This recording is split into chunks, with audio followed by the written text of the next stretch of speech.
Hello everyone, welcome to our family. নতুন বছরের শুরুতে ঠান্ডাটা বেশ ভালোই পড়েছিল, সেখান থেকে এখন অনেকটা কমেছে। সবে সবে মকর সংক্রান্তি পার হলো। সবাই খুব পিঠে খাচ্ছ তাহলে? আচ্ছা, তাহলে আজ আপনাদের দুটো অনেক পুরনো জায়গায় নিয়ে যাই, চলো। আমরা হঠাৎ বেরিয়ে গেলাম 3 বন্ধু মিলে গাড়ি নিয়ে অনেকটা দূরের উদ্দেশ্যে। আমরা ঠিক দুপুরবেলা খেয়ে দিয়ে উঠেই রওনা দিয়েছিলাম কল্যাণী এক্সপ্রেসওয়ের ওপর থেকে। কল্যাণী এক্সপ্রেসওয়ে এখন খুব সুন্দর করে দিয়েছে, বেশ গাড়ি চালিয়ে খুবই মজা পাওয়া যায়। ফাঁকা জায়গা দিয়ে চারিপাশে গ্রাম বাংলার দৃশ্য, ক্ষেত, এসবের মধ্যে থেকে আমরা ধীরে ধীরে এগিয়ে চললাম। বেশ যাত্রাটার ফিল নিতে নিতে এগিয়ে চললাম। হালকা শীত, ডিসেম্বর মাস, দিনটা ছিল 25শে ডিসেম্বর। শীতের মধ্যে দুপুরবেলা গাড়ি চালাতে কারই না ভালো লাগে বলুন।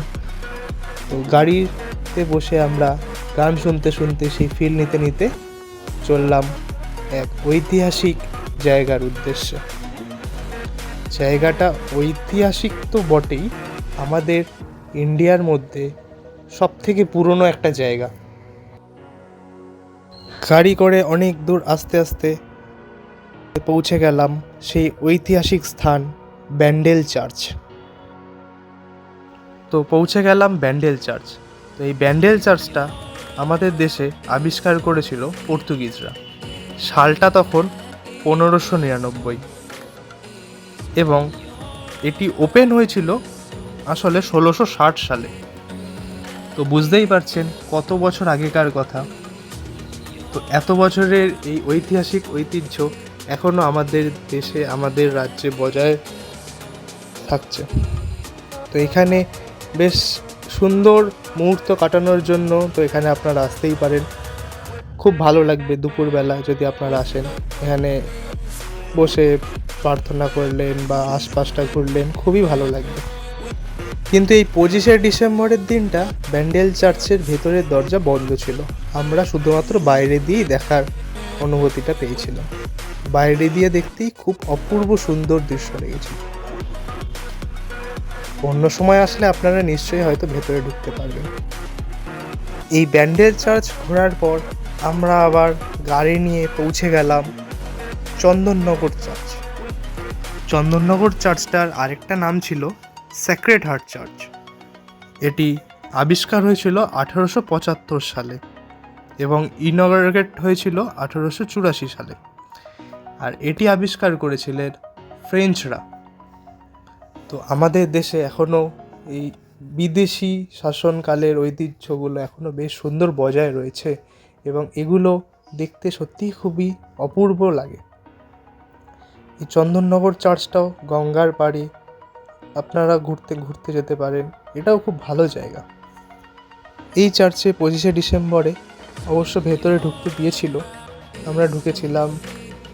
তারপরেও আশেপাশে বেশ সুন্দর সাজানো হয়েছিল, সেগুলো আপনারা দেখতেই পাচ্ছেন। আপনারা মিউজিকের সাথে সাথে সেগুলো দেখতে থাকুন।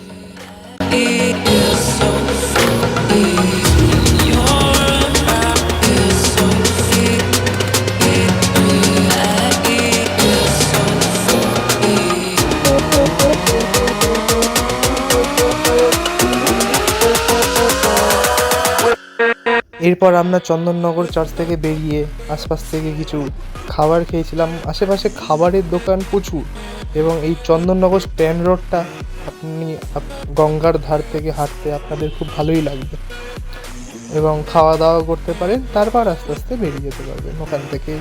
ঘাট পার হয়ে লঞ্চও আছে, লঞ্চের ব্যবস্থাও আছে। ঘাট পার হয়ে আসতে আসা যায়, আবার ট্রেন ধরেও আসতে পারবেন। তো আমরা তো গাড়ি নিয়ে গেছিলাম, আমরা গাড়ি করে আস্তে আস্তে বেরিয়ে এলাম।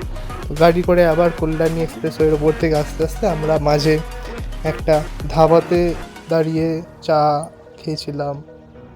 তারপর ওখান থেকে আস্তে আস্তে কল্যাণী এক্সপ্রেসওয়ের ওপর থেকে রাতের বেলা দুপাশে সারি সারি লাইটের মাঝখান থেকে আমাদের গাড়ি এগিয়ে চলেছে। এটার একটা ফিল নিতে নিতে মিউজিকের সাথে সাথে আমরা ধীরে ধীরে 10টার মধ্যে বাড়ি চলে এসেছি। তো আপনারা মিউজিকের সাথে সাথে এই আমাদের গাড়ির যাত্রাটার ফিল নিতে থাকুন।